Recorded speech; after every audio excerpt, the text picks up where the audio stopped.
अभी भी चेस्ट को लेके आप जिम में इतनी मिस्टेक्स कर रहे हो कि मैं क्या बताऊं। हमेशा मैं देखते रहता हूं लोगों को कि अभी भी वही मिस्टेक्स कर रहे हैं। सो क्या है ये मिस्टेक्स? हो सकता है कि आपको ये मिस्टेक्स के बारे में पहले से पता हो, लेकिन कुछ नई चीज़ें इसमें बहुत इंपॉर्टेंट होंगी जो समझने वाली होंगी आज भी आपको, भले ही कितना एक्सपीरियंस हो गया है। ठीक है, तो इस वीडियो को देखिए और खास तौर पे जो तीसरा पॉइंट है ना, बहुत ही इंपॉर्टेंट और शायद आप ज़रूर ही कर रहे होगे। अगर आपने हमारा बाइसेप मिस्टेक्स वाला वीडियो नहीं देखा है, वर्स्ट मिस्टेक्स वाला, इससे पहले जो डाला था वो जाके चेक करो। और चलो बढ़ते हैं वीडियो में आगे, लेट्स गो। सो पहली मिस्टेक जो यहाँ पे आती है ना, वो है आपकी कंपेयरिंग टू एक्सरसाइजेस। कौन सी exercises? Barbell bench press and dumbbell press. देखो ये दो एक्सरसाइजेस जो है ना आपकी, डंबल और बारबेल को, सेम फ्लैट चेस्ट प्रेस के लिए, इसको कंपेयर करना बंद कर दो। दोनों ही एक्सरसाइजेस बहुत अच्छी हैं, लेकिन आपको क्या सूट होती है उस पर डिपेंड करता है कि आपको वो एक्सरसाइज करनी चाहिए या नहीं करनी चाहिए, और आपको उससे फ़ायदा होगा या नहीं होगा। अब ये क्यों है? जब आपकी एक्सरसाइजेस की बात आती है ना, तो आपके बॉडी के बायोमैकेनिक्स की भी बात होती है कि आपके रेंज ऑफ मोशन को परफॉर्म करते हुए आपके जॉइंट्स किस तरीके से परफॉर्म कर रहे हैं और उनको कोई तकलीफ तो नहीं हो रही है, इंजरी होने के चांसेस तो नहीं है, दर्द तो नहीं हो रही है। अगर आपको किसी मूवमेंट में दर्द हो रही है, परेशानी है, तो उसको आपको नहीं करना होता है। फॉर एग्जाम्पल, चेस्ट का फंक्शन पहले समझते हैं। चेस्ट का फंक्शन यानी कि जो आपका पेक्टोरियलिस मसल है, इसका फंक्शन है आपके हाथ को centre line of the body के पास लेके आना। ठीक है, इसका मतलब क्या होता है? इसको साइंस की भाषा में कहते हैं आपके आर्म का हॉरिजॉन्टल एडक्शन करना। ठीक है, चेस्ट पेक्टोरियल मसल यहाँ से स्टर्नम से जुड़ा है आपके आर्म पिट के पास। अब जब ये ऐसे कॉन्ट्रैक्ट होता है तो अपना हाथ ऐसे पास आता है। ठीक है, ये अब जब आप कोई भी चेस्ट का मूवमेंट कर रहे हो, चाहे फ्लाई कर रहे हो, प्रेस कर रहे हो, यही हो रहा है। ठीक है, ये देखो प्रेस कर रहे हो, क्या हो रहा है? आपका हाथ पास आया आप सेंटर लाइन की तरफ। ठीक है, और क्यों? क्योंकि ये चीज़ ने कॉन्ट्रैक्ट किया, खींचा हाथ को। सो यही फंक्शन है। अब जब आप फंक्शन को चाहे बारबेल से करो या डंबल से करो, दोनों में ही हो रहा है, लेकिन चॉइस कहाँ पे चेंज हो जाती है? अगर आपको बारबेल से करते हुए तकलीफ हो रही है तो, अगर आपको डंबल से करते हुए तकलीफ हो रही है तो वो एक्सरसाइज आप नहीं करोगे। ठीक है, फॉर एग्जाम्पल अगर आप बारबेल से करते हो तो कई सारे लोगों को बारबेल के रिस्ट्रिक्ट होने की वजह से, रिस्ट के ना घुमा पाने की वजह से रिस्ट और एल्बो में पेन होती है। फॉर एग्जाम्पल, जब आप बारबेल बेंच प्रेस करोगे यूँ, ठीक है, तो आपका हाथ कैसे है? बिल्कुल सीधा है, आप ऐसे रिस्ट को बेंड नहीं कर सकते यहाँ पे। और कई सारे लोग जब बारबेल बेंच प्रेस करते हुए वेट बढ़ाते हैं, जो आपको बढ़ाना ही पड़ेगा, बिना वेट बढ़ाए आप मसल को लगातार तोड़ नहीं पाओगे, प्रोग्रेसिव ओवरलोड नहीं कर पाओगे। अब जब आप जैसे ही वेट बढ़ाने लगते हो एक लिमिट के बाद, और आपको ये रिस्ट्रिक्शन मिलता है आपके रिस्ट में, तो रिस्ट, एल्बो और जॉइंट गड़बड़ा जाते हैं। किसी के शोल्डर में दर्द हो रही है, किसी के रिस्ट यहाँ एल्बो में दर्द हो रही है, किसी के रिस्ट में दर्द हो रही है, और फिर कहते हैं ये एक्सरसाइज ख़राब है। नहीं भाई, आपका मूवमेंट जो है, आपकी बॉडी उसको झेल नहीं पा रही है। ठीक है, आपको तकलीफ है मूवमेंट्स में, फ्लेक्सिबिलिटी में। सो आपके लिए ये पर्टिकुलर मूवमेंट नहीं होगा। तो नाउ जब बात आती है एक सही तरीके से न्यूट्रिशन प्लान को डिज़ाइन करने की, तो बहुत सारे लोगों को नहीं आता ये सब करना। उनको नहीं पता मैक्रोस क्या है, कैलोरीज क्या होती हैं, प्रोटीन, कार्ब्स, फैट कितना लेना है बॉडी के हिसाब से, सरप्लस क्या होता है, डेफिसिट क्या होता है।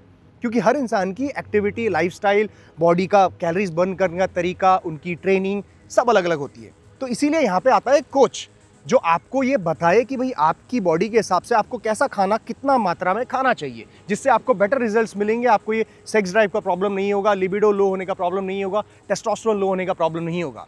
सो दैट्स वाई अगर आप इंटरेस्टेड हो तो मैं 1-on-1 कोचिंग भी प्रोवाइड करता हूँ। If you want this, you can connect with my team. आपका पूरा डाइट प्लान, पूरा ट्रेनिंग प्लान जो आपकी लाइफस्टाइल के हिसाब से होगा। अगर आप कॉर्पोरेट में काम करते हो, आप स्पोर्ट्समैन हो, स्टूडेंट हो, एथलीट हो, कुछ भी हो, आपकी लाइफ के हिसाब से ये चीज़ डिज़ाइन की जाएगी और आपको सही प्लान दिया जाएगा। और साथ ही साथ आप मेरे साथ वीडियो कॉल्स भी ले सकते हो, एंड वीकली प्रोग्रेस चेक होंगे। जब आपके कोई चेंजेस करने होंगे तो वो भी किए जाएंगे, और वो मैं आपको पूरी तरीके से ट्रैक करके बताऊंगा। सो मेक श्योर, अगर आप इंटरेस्टेड हो तो नीचे आप लिंक दिया हुआ है, कनेक्ट हो सकते हो वहाँ पे टीम से। And let's move on to the next point. अगर आपको करना ही है तो आप डंबल में स्विच करो। डंबल में जैसे ही स्विच करोगे, क्या होगा? आपका रिस्ट को फ्लेक्सिबिलिटी मिल जाएगी। आपका हाथ सीधे भी रह सकता है, ऐसे भी रह सकता है, ऐसे भी रह सकता है, ऐसे भी रह सकता है, कैसे भी आप मूव कर सकते हो through out the range of motion.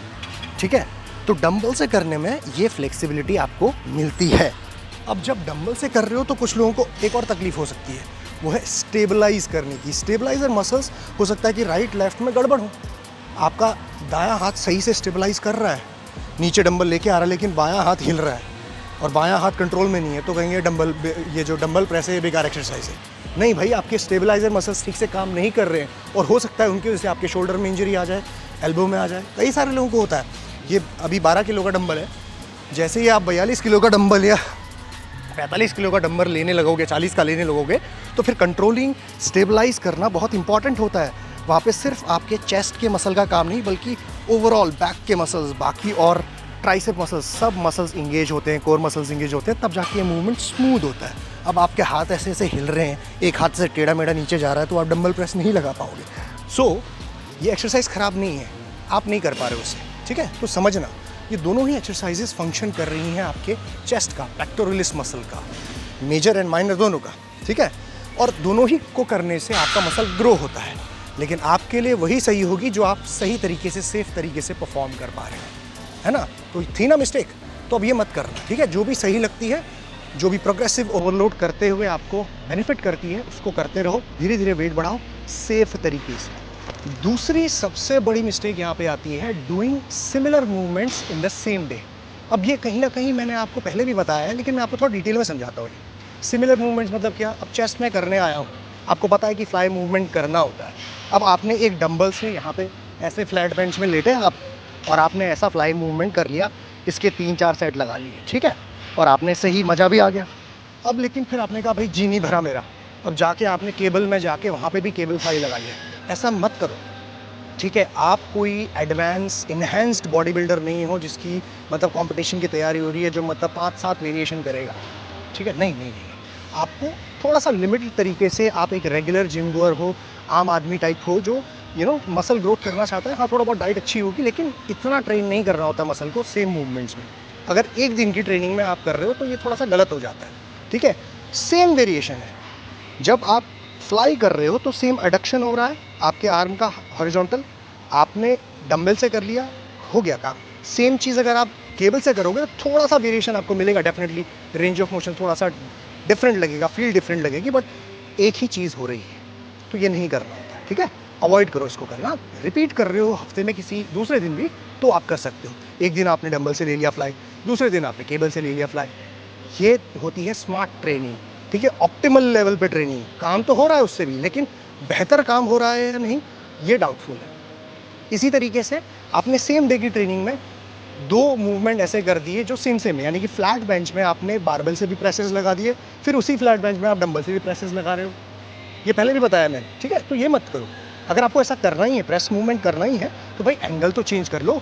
Flat bench में आपने मान लो कि बेंच प्रेस किया, ठीक है, बारबेल से, उसके बाद आपको तुरंत दूसरा मूवमेंट देना है, तो इंक्लाइन में दे दो ना। इंक्लाइन मूवमेंट जब दोगे तो एंगल चेंज हो जाती है, एंगल चेंज होगी तो थोड़ा बहुत आपका जो एक्टिवेशन है वो पेक्टोरलिस मेजर और माइनर को अलग मिलेगा, अलग एंगल पे मिलेगा, तो थोड़ा बहुत काम बन सकता है उसमें, ठीक है? लेकिन आप बहुत सारे सिमिलर मूवमेंट्स मत दो।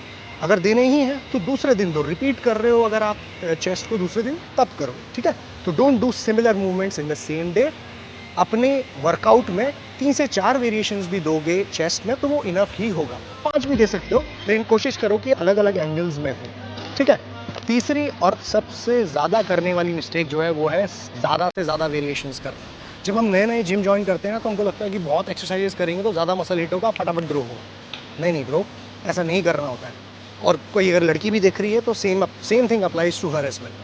7 से 8 वेरिएशन करते हुए देखता हूँ मैं। मतलब पहले तो वो लाइन से वो फ्लैट करेंगे, फिर उसके बाद इंक्लाइन करेंगे, फिर डिक्लाइन करेंगे, फिर फ्लाई भी फ्लैट, इंक्लाइन, डिक्लाइन। नो, ऐसा नहीं करना होता है, ठीक है? ये जो टिपिकल ट्रेनिंग है ना, ये बहुत ही एडवांस तरह के एनहांस्ड बॉडी बिल्डर्स की ट्रेनिंग है, जो बहुत वेरिएशंस करते हैं, और वो भी प्रेप टाइम पे। उसे हमें कॉपी नहीं करना है, हमें अपनी बॉडी के हिसाब से ट्रेन करना है। जैसा मैंने आपको इससे पहले पॉइंट में बताया था कि आपके 3 से 4 वेरिएशन, 5 वेरिएशन मैक्स इनफ रहेंगे आपको चेस्ट को करने के लिए। अगर आप चाहते हो कि आप प्रेस मूवमेंट्स करो, 1 से 3 चूज़ कर सकते हो। एक फ्लैट कर लिया आपने और एक इंक्लाइन कर लिया, या फिर एक फ्लैट कर लिया, एक डिक्लाइन कर लिया, एंड देन उसके साथ आपने एक फ्लाई मूवमेंट कर लिया। और आपको ऐसा लगता है तो आपने एक काइंड ऑफ चेस्ट डिप्स कर लिए, ताकि वो डिक्लाइन वाला फील आपको दे दे, ठीक है? तो इस तरीके से आप वेरिएशंस को सेट कर सकते हो अपने एक दिन के वर्कआउट में। बहुत ज़्यादा एक्सरसाइज करने से आपका मसल बहुत ज़्यादा फटीग होगा, और जिसकी वजह से आपकी बॉडी में ओवर ट्रेनिंग सिंड्रोम होगा, जिसकी वजह से आपकी बॉडी ठीक से रिकवर नहीं कर पाएगी।